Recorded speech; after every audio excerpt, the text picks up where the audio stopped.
Hi hello नमस्कार. मी हर्षदा. माझ्या ब्लॉगमध्ये तुमचं खूप मनापासून स्वागत करते. सर्वात आधी तुम्हाला सर्वांना माझ्याकडून व माझ्या परिवाराकडून दसऱ्याच्या खूप साऱ्या शुभेच्छा. सकाळी सकाळी छान फ्रेश होऊन घेतलं तर दसरा म्हटल्यावरती स्वयंपाक वगैरे कामं वगैरे आली. त्याच्या आधी सकाळी लवकर उठून पहिल्या धुवायला घेतल्या. म्हणजेच आमच्या गाड्या ज्या आहेत त्या पहिल्या म्हटलं धुवून घ्यावं, महार वगैरे घालावा लागतो. आणि सकाळी सकाळी कसं मुलं पण झोपलेली आहेत त्याच्यामुळे म्हटलं ते उठायच्या आधी आपण हे काम करून घेऊया. कारण तिसऱ्या मजल्यावरती घर आहे आमचं आणि गाड्या कशा खाली असतात पार्किंगमध्ये. त्याच्यामुळे मग मुलं खाली आली की ते इकडं तिकडं पळतात. मग त्यांना बघायचं, त्यासोबतच काम करायचं, असं गाड्या वगैरे धुवायचं नाही का. त्याच्यामुळे मग ते उठायच्या आधीच आम्हाला हे काम करून घ्यायचं होतं. सकाळी 7 वाजता गाड्या वगैरे धुवून घेतल्या आम्ही. काल आहोत ना काही टाईम भेटला नाही गाड्या वगैरे धुवायला. त्याच्यामुळं म्हटलं तर गाड्या धुवून घ्यावं. त्याच्यानंतर घरी आल्यानंतर छान फ्रेश वगैरे होऊन घेतलं. देवांना हार वगैरे लावून घेतले, देव धुवून घेतले. आता सर्वच व्हिडिओमध्ये ब्लॉग खूप मोठा होईल त्याच्यामुळे मग व्हिडिओमध्ये काही दाखवलं नाही देव वगैरे स्वच्छ करताना. किचन वाट्यावर तुम्ही बघू शकता भात लावलेला आहे एका साईडला आणि एका साईडला भाजी पण शिजायला घातलेली आहे. तर हे असं सर्व काम झटपट करावं लागतं. 12च्या आत नैवेद्य दाखवायचा असतो. इथं देव वगैरे धुवून झाल्यानंतर बघा आमचं देवघर किती छान आणि प्रसन्न वाटत आहे. खरंच सण वगैरे असला ना एवढं छान वाटतं ना. ओरिजिनल सोनं 1,00,000 पुढे चाललेलं आहे. ते तर काही आपण देऊ शकत नाही. म्हणून आपट्याची पानं देऊनच मग आपण म्हणू शकतो की सोने घ्या आणि सोन्यासारखे राहा. दरवाजाला तोरण वगैरे लावून घेतलं. काल रात्री बनवून घेतलेले हार बघा हे असे लावलेले आहेत आणि गणपती बाप्पांना सुद्धा आतमध्ये असा हार लावून घेतला. खाली छान छोटीशी रांगोळी वगैरे काढून घेतली. पावलं, लक्ष्मीची पावलं वगैरे काढून घेतली. खूप छान आणि प्रसन्न वाटत होतं. दसऱ्याचा सण म्हणजे विजयादशमी. हा सण आपल्या संस्कृतीत अत्यंत पवित्र आणि प्रेरणादायी मानला जातो. दसरा हा सण सत्याचा असत्यावर आणि चांगुलपणाचा वाईटावर विजय या विचारांचे प्रतीक आहे. या दिवशी भगवान श्रीरामांनी रावणाचा पराभव करून धर्मांची स्थापना केली. म्हणून या दिवशीला विजयादशमी असेही म्हणतात. देवी दुर्गा मातेने महिषासुराचा वध करून दुष्ट शक्तीवर विजय मिळवला. त्यामुळे दसरा हे स्त्री शक्तीचा आणि धैर्याचा गौरव करणारा दिवस मानला जातो. आहो सुद्धा आज घरी होते माझ्यासोबत, त्याच्यामुळे मला थोडीशी कामामध्ये मदत करत होते. इथं सायराला खूप भूक लागली होती म्हणून त्याला आधी मॅगी करून दिली, कारण स्वयंपाकाला उशीर होणार होता. 12-1 तर वाजलेच जातातच, त्याच्यामुळे मग त्याला मॅगी वगैरे करून दिली. इथं मस्त असे गरमागरम पापड तळून घेतले. आणि आज काही मी पुरणपोळीचा नैवेद्य वगैरे किंवा स्वयंपाक केला नाही, फक्त पुरी भाजी केली. भाजीमध्ये मी आज शाकभाजी बनवलेली आहे. शाकभाजीमध्ये मिक्स भाजी केली आहे. त्याच्यामध्ये बटाटा, वांगी आणि जे हरभरे असतात आपले ते भिजवून घेतलेले, अशी मिक्स भाजी मी बनवली. ती सर्व मुलं आणि आहो खूप आवडीने खातात. पुरणपोळी फक्त मला एकटीलाच आवडते, बाकीचं कोणी एवढं आवडीने खात नाही आणि त्याच्यामध्ये टाईमही खूप जातो. मग त्याच्यामुळे मग फक्त आज म्हटलं की आज जरा वेगळा मेनू बनवावा म्हणून पुरी भाजी बनवली. इथं लाडूला सुद्धा खूप भूक लागली होती, मग त्याला पुरी वगैरे करून दिली, त्याला जेवण वगैरे चारलं. त्याची सुट्टीमुळे दोन्ही मुलं घरीच होते. मग घरी असल्यावरती काही त्यांना सकाळी सकाळी नाश्त्याला काहीतरी वेगवेगळं असं करून द्यावं लागतं.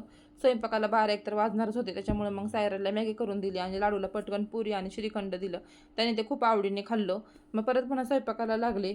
स्वयंपाक करता करता मला इथं तुम्ही बघू शकता 12-1 वाजलेलेच आहेत आणि आहोना सुद्धा दुपारी ड्युटीला जायचं होतं. तर इथं बघू शकता तुम्ही स्वयंपाकामध्ये मी असं गरमागरम पुऱ्या केल्या एका साईडला आणि ते कुकरमध्ये जे आहे ती भाजी शिजून घातलेली आहे. बघता बघता 10 दिवस गेले बघा. नवरात्रींचे 9 उपवास मी केले ह्या वर्षी. खरंच मला भारी वाटते आणि मला स्वतःला विश्वास नाही की मी 10 दिवसांचे उपवास केले. आणि आता मला जरा आज ना जरा थकवा आल्यागत वाटते, जरा जाणवते नाही का 9 दिवसांचे उपवास केल्यामुळं. पहिल्यांदाच धरल्यामुळं थोडासा थकवा जाणवतोय. त्याच्यामुळं म्हटलं पटकन स्वयंपाक वगैरे करावं. ती मनापासून कुठलीही गोष्ट आपण ठरवलं नाही करायचीच आहे तर ते देव पण त्याला त्या गोष्टी करायला आपल्याला ताकद देतो. त्याच्यामुळं मग मनापासून कुठलीही गोष्ट केली तरी ती यशस्वी नक्कीच होते. जसं की आज ह्या वर्षी माझे 9 दिवसांचे उपवास खूप यशस्वी पार पडले. सकाळी पहिलं उठलं की स्वयंपाकालाच लागले. म्हटलं स्वयंपाक करून घ्यावा आधी, नंतर बाकीची कामं करता येईल. कारण मग दुपारी मुलांना भूक पण लागते आणि आहोना सुद्धा दुपारी ड्युटीला जायचं होतं. त्याच्यामुळे 12-1 वाजायच्या आधी स्वयंपाक वगैरे करून घ्यायचा होता. स्वयंपाक केल्यानंतर मग खाली गाड्यांना आपल्या ज्या आहेत त्यांना पण पूजा वगैरे करायला जायचं होतं. त्याच्यामुळे पटकन स्वयंपाक आधी उरकून घेतला. तुम्ही इथं बघू शकता मस्त अशा आपल्या टम्म पुऱ्या फुगत आहेत. तर या जेवायला तुम्ही पण. दसरा हा केवळ सण नसून जीवनातील एक संदेश आहे. कितीही मोठी अडचण किंवा वाईट शक्ती असली तरी सत्य, प्रामाणिकपणा आणि धैर्य यांच्या जोरावर आपण नक्की जिंकू शकतो. 2 मुलांचं खाणं पिणं करता करता स्वयंपाक करता करता मला जवळजवळ इथं 12 वाजले होते स्वयंपाक करता करता. आणि मला खाली जाऊन पूजा सुद्धा करायची होती गाड्यांची. तर तुम्ही बघू शकता भाजी तुम्हाला दाखवते. शाकभाजी कशी मस्त कलर आलेला आहे भाजीला. चला दाखवते तुम्हाला. चला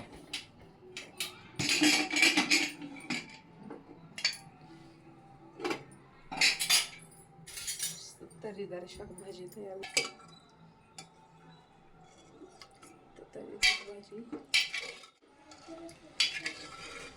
बघितलं ना किती मस्त तर्रीदार भाजी बनवून तयार झाली. त्यासोबतच गरमागरम पुऱ्या सुद्धा मी करून ठेवल्या.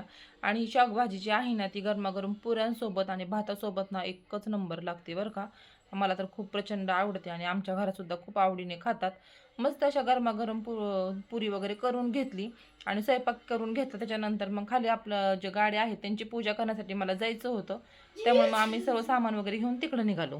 गाड्यांची पूजा वगैरे करायची होती, त्याच्यामुळे मी एका प्लेटमध्ये सर्व पूजेचे साहित्य घेतलं. पिशव्यांमध्ये जे काल रात्री हार बनवले ते घेतले आणि लाडूला घेऊन आम्ही खाली गेलो. साईराज काही आला नाही, तो म्हटला मी येत नाही, तुम्हीच जाऊन या. मग आम्हीच तिघंजण गेलो खाली. सर्व पूजा वगैरे करायची होती त्याच्यामुळं आणि घरात देवीला नैवेद्य सुद्धा दाखवायचा होता. त्याच्यामुळे म्हटलं चला आता आज पूजा वगैरे करून येऊया आपण, मग घरात नैवेद्य दाखवता येईल आणि जेवणही करता येईल. मग इथं बघा लाडूची मस्ती सुरूच आहे आणि छान पूजा वगैरे करून घेतली.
बघितलं ना तुम्ही, छान वातावरणामध्ये मस्त गाड्यांची पूजा वगैरे करून घेतली, हार लावले, मस्त वाटलं. आपल्या आपल्या कष्टाचे जे गाड्या घेतलेल्या आपण त्यांची पूजा वगैरे केलं ना, खूप छान वाटतं.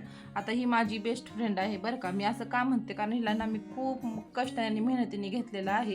याची स्टोरी पण मी तुमच्यासोबत शेअर करणार आहे. ही आहे ॲक्टिवा 6G घेतलेली आहे.